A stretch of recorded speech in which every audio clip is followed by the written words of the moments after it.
جناب مولانا رضوان حیدر شیرازی سے۔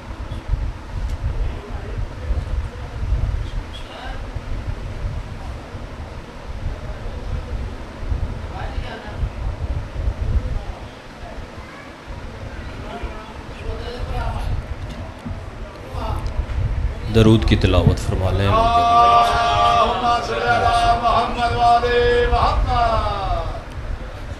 نعرہ تکبیر، نعرہ تکبیر، نعرہ رسالت، نعرہ رسالت، نعرہ حیدری، مل کے یک زبان نعرہ حیدری، حسینیت، حسینیت، یزیدیت، آل محمد کے دشمنوں پہ لعنت، جناب سیدہ کے دشمنوں پہ لعنت، برائے خوشنودی محمد و آل محمد بلند تر صلوات، اللہ صلی علی۔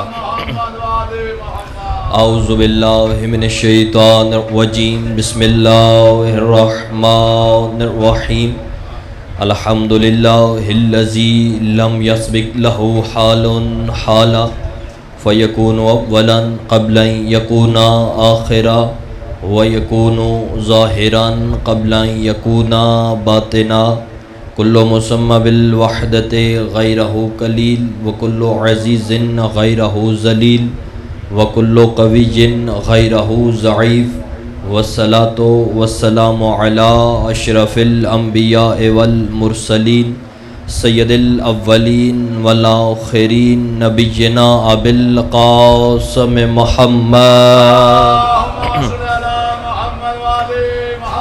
وآل بیتہ الطیبین الطاہرین المعصومین الذین اذھب اللہ عنہم الرجس اہل البیت ویطہرکم تطہیرا۔ اما بعد، فقد قال رسول اللہ صلی اللہ علیہ وآلہ وسلم، ان الحق مع علی وعلی مع الحق، بلند تر صلوات، اللہم صلی علی۔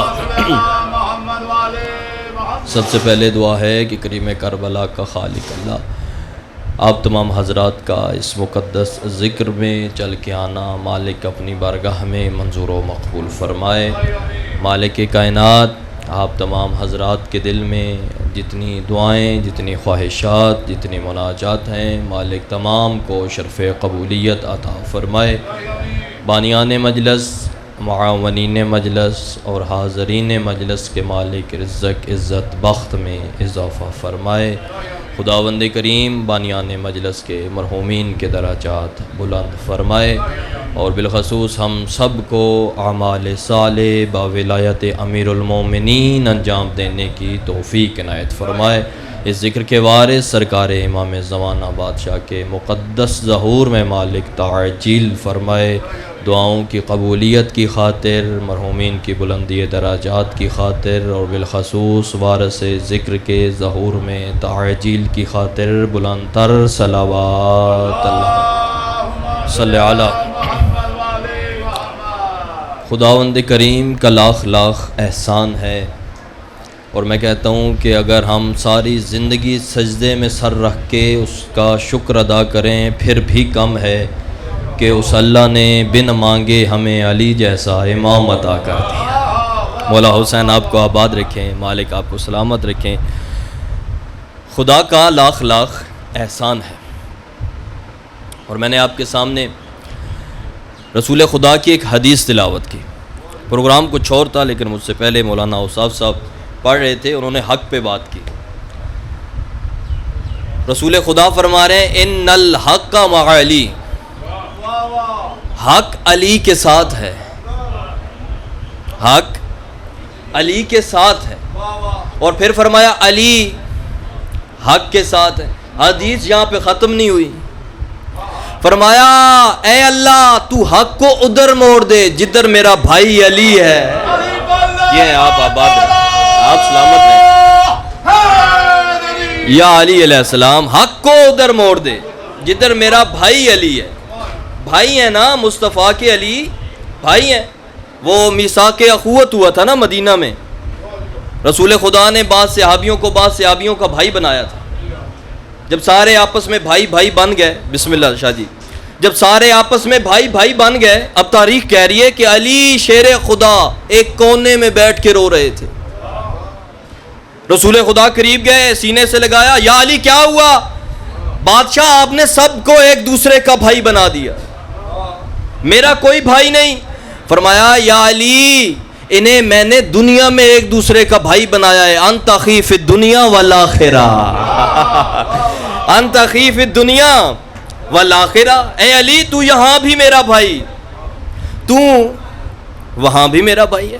اب آئیں قرآن پڑھیں, قرآن سے پوچھتے ہیں کہ کیا قیامت آنے کے بعد کوئی نسب کوئی تعلق باقی رہے گا؟ جب قرآن سے پوچھا تو قرآن نے تو پکار کے کہا یوم یفر المرء من اخیہ, کہ قیامت آنے کے بعد ہر تعلق ہر رشتہ ختم ہو جائے گا. یوم یفر المرء من اخیہ, بھائی بہن سے جدا ہو جائے گی, ماں بیٹے کو بھول جائے گی, باپ بیٹے کو بھول جائے گا. جب ہر تعلق ہر رشتہ ختم ہو جائے گا, لیکن رسول فرما رہے ہیں کائنات کے سب سے سچے نبی, وہ فرما رہے ہیں یا علی قیامت آنے کے بعد بھی تو میرے ساتھ ایسے ہوگا جیسے یہ دو ملی ہوئی انگلیاں ہیں, جیسے یہ دو ملی ہوئی انگلیاں ہیں. پھر اس کا مطلب ہے مجھے جملہ کہنے کا حق ہے کہ جب قیامت بھی علی کو محمد سے الگ نہیں کر سکتی تو پھر کسی مولوی کا فتویٰ علی کو نماز سے کیسے جدا کر سکتی؟ آپ جی آپ آباد رہے, آپ سلامت رہے. حیدری یا علی علیہ السلام جب قیامت بھی آ جائے تو مصطفیٰ کو علی سے الگ نہیں کر سکتی. چلے بات ادھر ہی روک لیتا ہوں, پہلے اس پہ بات کر لیتا ہوں کہ یہ جدا نہیں ہو سکتے, یہ جدا نہیں ہو سکتے. رمضان تھا اور افطاری بادشاہ امیر المومنین نے 40 گھروں سے کی اور ایک ہی وقت میں کھایا.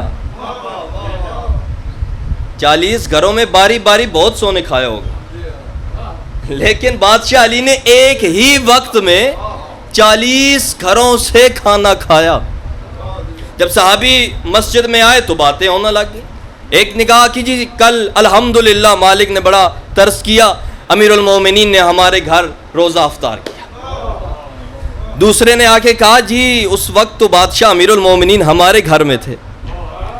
تیسرے نے کہا اب دیکھیں, اب حالت ایمان دیکھیں, اب جس صحابی کے گھر رسول خدا کے بھائی کھانا کھا لیں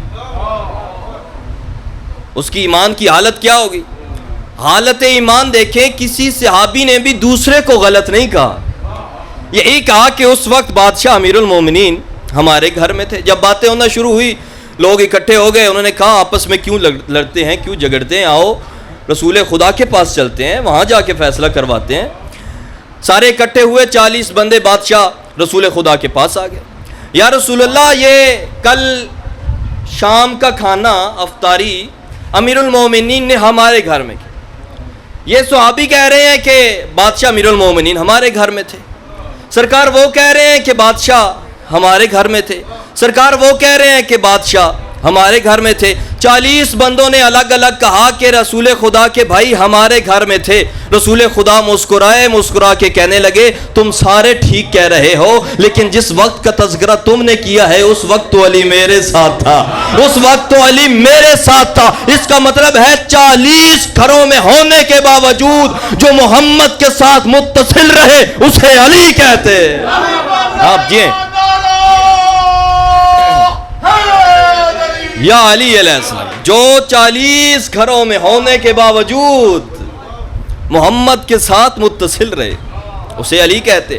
اور پھر یہ فرمایا اے اللہ حق کو ادھر موڑ دے. بات یاد ہے آپ کو؟ اے اللہ حق کو ادھر موڑ دے جدھر میرا بھائی علی ہے. اب قرآن کیا ہے؟ حق ہے.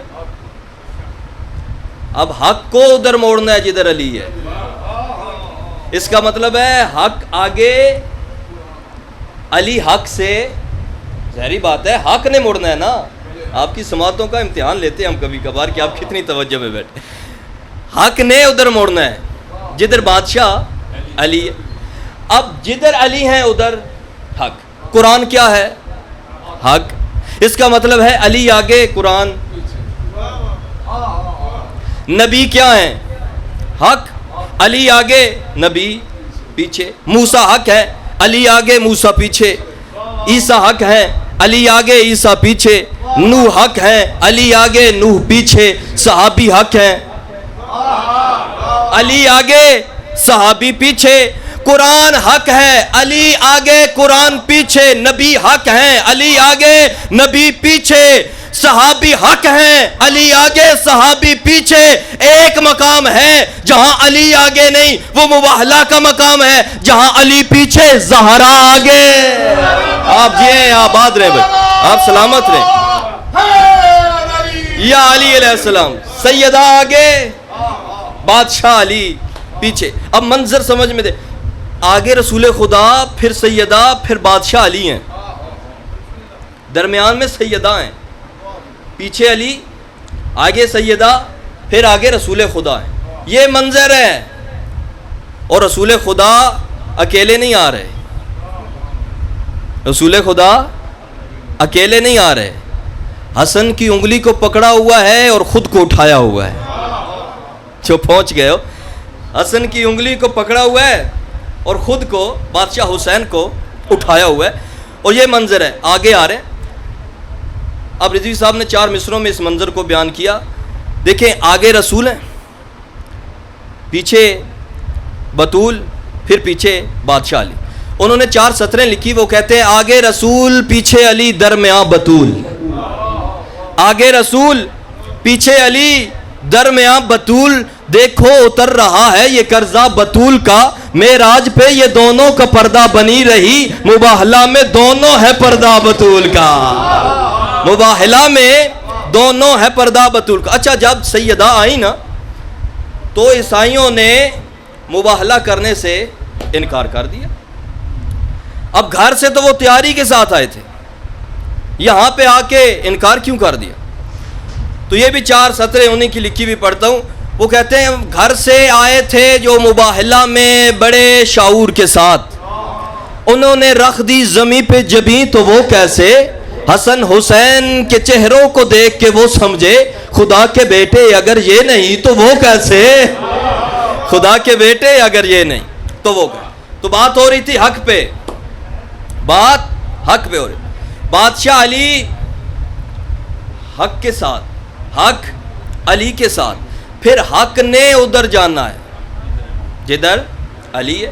اب کتابیں حق ہیں، اب سارے اب مسند علم بچھائیں اور بادشاہ امیر کائنات کو اس مسند پہ بٹھا کے سوال کرنے لگ جائیں. کتابیں لکھتی ہیں کہ اگر تورات والے بھی آ جائیں، زبور والے بھی آ جائیں، انجیل والے بھی آ جائیں اور اپنے اپنے سوال پیش کریں تو بادشاہ علی مسند پہ بیٹھ کے زبور والوں کو زبور کے ذریعے سے جواب دیں گے، انجیل والوں کو انجیل سے جواب دیں گے، تورات والوں کو تورات سے جواب دیں گے، قرآن والوں کو قرآن سے جواب دیں گے. بندے بولے نہ بولے، کتابیں پکار پکار کے کہیں گی صدق یا علی، علی نے جو کہا سچ کہا، علی نے جو کہا سچ کہا. تو یہ ہستیاں نور پیدا کرتی ہیں، روشنی پیدا کرتی ہیں. ایک روشنی ہوتی ہے باہر، ایک روشنی ہوتی ہے انسان کے وجود میں. یہ جو باہر والی روشنی ہے اس میں انسان دیکھتا ہے، اور جو اندر والی روشنی ہے اس سے انسان فیصلے کرتا ہے کہ کیا دیکھا. باہر والی روشنی سے انسان دیکھتا ہے اور اندر والی روشنی بتاتی ہے کہ آپ نے کیا دیکھا. اب تاریخ میں بہت سارے آنکھوں والے بھی ہم نے دیکھے اور بغیر آنکھوں کے بھی ہم نے ایسے لوگ دیکھے ہیں جن کے پاس آنکھیں تو نہیں تھیں لیکن وہ غیب کی خبریں بتاتے تھے. ان میں سے ایک نام عبداللہ ابن عفیف کا ہے. جب ذاکر صاحب آئیں گے میں چھوڑ دوں گا، تب تک آپ نے مجھے برداشت کرنا ہے. ہاں، کچھ چیزیں برداشت ہوتی ہیں، کچھ چیزیں قبول ہوتی ہیں. اللہ نے بھی، اللہ سارے سجدے قبول نہیں کرتا، اللہ سارے سجدے قبول نہیں کرتا. کچھ سجدے اللہ برداشت کرتا ہے، کچھ اللہ قبول کرتا ہے. آپ حیران ہو گئے ہیں، جو 6000 نوری سال ابلیس نے سجدے کیے وہ اللہ نے برداشت کیے، اور جو ایک سجدہ حر نے عباس کے پیروں میں دیا تھا وہ قبول ہوا. اللہ سارے سجدے قبول نہیں کرتا, کچھ برداشت بھی ہوتا. خیر, روشنی دل میں ہو, انسان کے اندر ہو, تو پھر باہر والی روشنی فائدہ دے گی. اگر باہر والی روشنی ہے, انسان کے وجود میں روشنی نہیں, تو پھر باہر والی روشنی اندھیرے سے زیادہ خطرناک ہے. اور اگر انسان کے اندر روشنی ہے تو پھر بندہ اندھیرے میں بھی گناہ نہیں کرتا. انسان کے اندر روشنی ہونی چاہیے. اس میں سے ایک نام تاریخ نے عبداللہ ابن عفیف کا لکھا ہے. آنکھیں نہیں ہیں اب جناب عبداللہ کی, لیکن لوگوں کو غیب کی خبریں بتاتے ہیں. اور یہ جناب عبداللہ ابن عفیف ابن زیاد کی قید میں ہے, ابن زیاد کی قید میں ہے, زندان میں ہے. تو جناب میثم آئے, سرکار میثم آئے, تو اب آنکھیں تو تھی نہیں جناب عبداللہ ابن عفیف کے پاس. قدموں کی چاپ پہچان کے کہا. جب جناب میثم قریب آئے تو آواز دے کے کہتے ہیں میثم آ گئے ہو. جناب میثم قریب آئے, میثم آ گئے ہو. میثم, اس درخت کا کیا حال ہے جس کے ساتھ سولی لٹکائے جاؤ گے؟ سولی لٹکائے گئے تھے نا. کچھ میرے عزیز خاموش رہے, یہ بچے خاموش ہو گئے. سولی لٹکائے گئے تھے, اور جرم پتہ ہے کیا تھا؟ علی کی ولایت تھی. آپ جئیں, آپ آباد رہے, ساتھ ساتھ بولا کرے تاکہ آپ کا نام بھی ذاکرین کی فہرست میں شامل ہو سکے. تو کیا ہوا؟ جرم کیا تھا؟ علی کی ولایت, علی کی ولایت. اور یہ جناب ابو ذر جو ہے نا, یہ شام میں آئے تھے تو کرتا اتار دیا تھا. میں یہ بتا رہا ہوں کہ علی کی ولایت ہو تو پھر بندے ناراض تو ہوتے ہیں, پھر سزا تو ملتی ہے. اب بادشاہ جناب ابو ذر شام میں پہنچے تو کرتا نہیں پہنتے تھے, کرتا اتار کے کندھے پہ رکھا ہو. تو ایک شخص سامنے آ گیا, اس نے کہا کہ ابو ذر, یہ مدینہ میں کرتا پہننے کا رواج نہیں تھا. جناب ابو ذر مسکرا کے کہنے لگے مدینہ میں تو تھا, میں نے شام میں آ کے اتارا ہے. اس نے کہا شام میں آ کے کیوں اتارا؟ اس نے کہا میں نے سنا ہے شام میں علی کی ولایت کے اقرار کے جرم میں کوڑے مارے جاتے ہیں, میں نے کرتا اتار کے پہلے کندھے پہ رکھ لیا ہے, کہیں علی کی محبت میں کوڑے کھانے کے لیے کرتا اتارنے کی بھی دیر نہ ہو جائے. علی کی ولایت ہو تو پھر بندے ناراض تو ہوں گے. تو یہ جناب میثم کو بھی سزا, سولی پہ کیوں لٹکایا گیا؟ ولایت کا اقرار تھا. اور یہ گلی میں ہوتے تو علی علی کرتے, بازار میں ہوتے تو علی علی کرتے, مسجد میں ہوتے تو علی علی کرتے.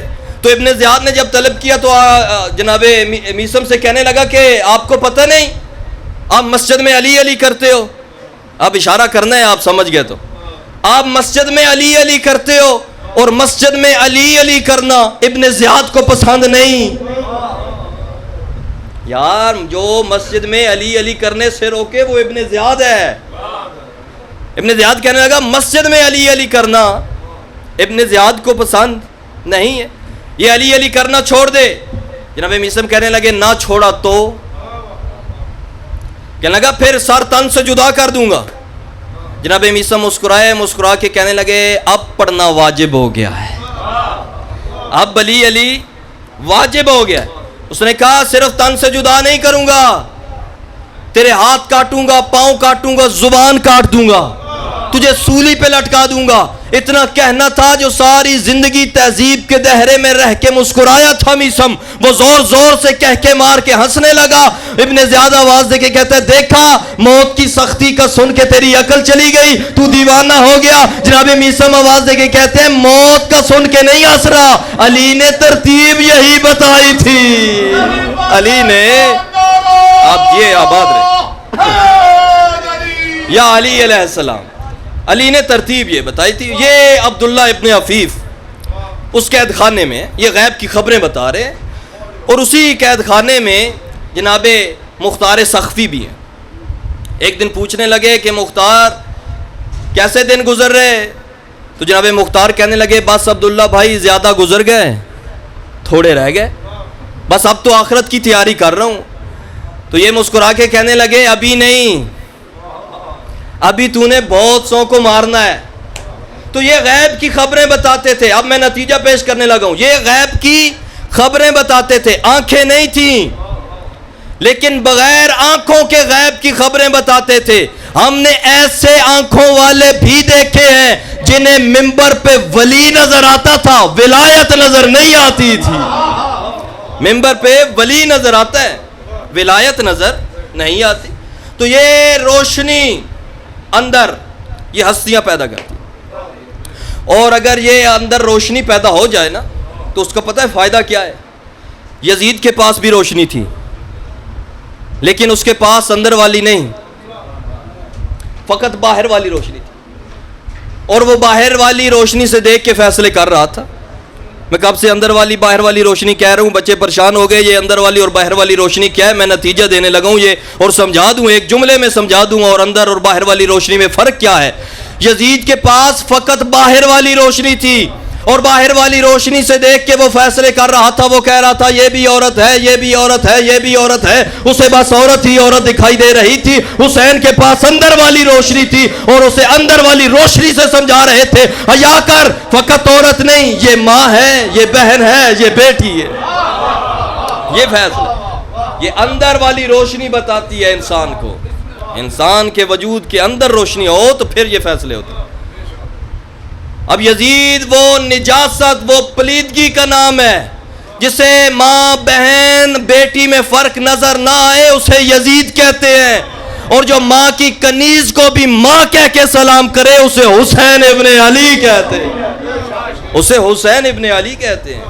یہ روشنیاں بانٹنے آئے ہیں, روشنیاں بانٹنے آئے. کربلا کے میدان میں حسین نے روشنیوں کو بانٹا ہے. اب دنیا میں واحد قبرستان ہے ایسا کربلا جہاں سے زندگی ملتی ہے, جہاں سے زندگی ملتی ہے. پھر خاک کو بھی عام خاک نہیں رہنے دیا, خاک کو عام خاک نہیں رہنے دیا, خاک کو خاک شفا بنا دیا, خاک شفا بنا دیا. تو ایک اصفہان کے بڑے مشہور یہ قصہ ہے, اور بچے نے سنا ہوا ہے. اصفہان میں ایک عیسائی عالم دین آ گیا. اس نے آ کے اعلان کر دیا کہ جو مجھ سے سوال کرے گا ہر سوال کا جواب دوں گا. اور واقعاً ایک سوال کوئی کرتا تھا تو ایک سوال کے 10 جواب دیتا تھا, ایک سوال کے 10 جواب. آئیں جی بسم اللہ جی, باواز بلند صلوات پڑھ لیجیے. آئیں بسم اللہ, اللہم صلی علی.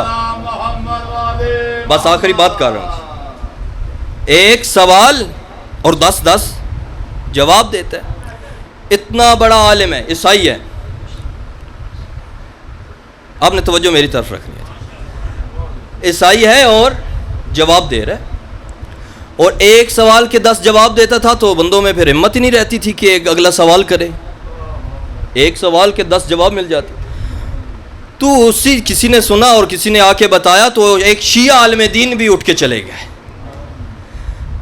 وہ پہنچے تو انہوں نے ہاتھ جیب میں ڈالا اور خاک شفا اٹھا کے مٹھی میں بند کر لی. اس عالم دین کے پاس, عیسائی کے پاس جا کے کہنے لگے تو خود کو کہتا ہے کہ میں بڑا عالم ہوں, بتا میری مٹھی میں کیا ہے. اب یہ عالم دین شیعہ انہوں نے مٹھی میں خاک شفا کو بند کیا ہوا. اب وہ خاموش ہو گیا, لاجواب ہو گیا. اس کو یہاں سے پسینہ شروع ہوا, ایڑی تک آیا. وہ گھبرا گیا. شیعہ عالم دین علامہ فیض کاشانی کہنے لگے کہ بتا گھبرا کیوں گیا ہے, بتا میری مٹھی میں کیا ہے. اس نے کہا فیض کاشانی پتہ مجھے بھی چل گیا ہے تیری مٹھی میں کیا ہے. اس نے کہا تو پھر بتاتا کیوں نہیں بتاتا, بتا کہ میری مٹھی میں کیا ہے. وہ آواز دے کے کہنے لگا بتا اس لیے نہیں رہا کہ میں حیران ہو گیا ہوں, مرنے سے پہلے جنت کی چیز تیری مٹھی میں آئی کہاں سے. مرنے سے پہلے جنت کی چیز تیری مٹھی میں آئی کہاں سے. تو 4 مصرے خاک شفا پہ سن لیں, پھر میں اسی پہ سلام کر دیتا ہوں. کہیں پہ ہور, کہیں پہ جون, کہیں پہ حبیب رہتے ہیں. نیاز حسین جس نے شروع سے لے کے ابھی تک زمین کو پکڑ کے جس نے بیٹھنا ہے اور بیٹھا ہوا ہے کہ ہم نے کسی ذاکر کے ساتھ, کسی خطیب کے ساتھ نہیں بولنا, وہ نچلے ہونٹ کو اوپر والے ہونٹ کا اسیر بنا لے. آپ کی داد جہاں سے بلند ہو کے وہاں تک نہ جائے جہاں تک جانی چاہیے, پھر خیرات مانگنے کا فائدہ ہی کیا. خاک شفا کی عظمت کیا ہے, کہیں پہ ہر, کہیں پہ جون, کہیں پہ حبیب رہتے ہیں. شفا کی خاک میں ایسے طبیب رہتے ہیں. شفا کی خاک میں ایسے طبیب رہتے ہیں اور جنہوں نے چھوڑ دیے گھر حسین کی خاطر وہ لامکاں کے کتنے قریب رہتے. وہ لامکاں کے یا علی علیہ السلام وہ لامکاں کے کتنے قریب رہتے ہیں. آخری مصرع پڑھ کے آپ کو سلام کرنے لگا ہوں. کہیں پہ حر, کہیں پہ جون, کہیں پہ حبیب رہتے ہیں. شفا کی خاک میں ایسے طبیب رہتے ہیں اور جنہوں نے چھوڑ دیے گھر حسین کی خاطر وہ لامکاں کے کتنے قریب رہتے ہیں. اور جو خدا کے چپ کے معانی بھی جو جانتے ہوں یہ کربلا ہے, یہاں ایسے ادیب